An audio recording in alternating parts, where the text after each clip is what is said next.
இளமை காட்டில் இனிமை கூட்டில் இருக்கும் தேனை எடுக்கும் போது காலம் நேரம் தேவை இல்லை இல்லை.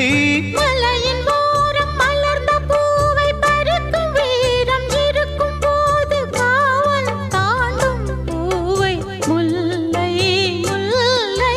மானும் மீனும் சேர்ந்து மாயம் செய்வதேனடி?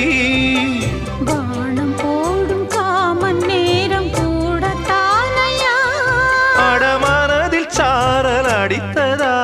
கற்பனை அற்புதம் என்னமோ பண்ணுது. ராகம் வந்தாடும் வீணை, நல்ல காதல் கொண்டாடும் பெண்மை.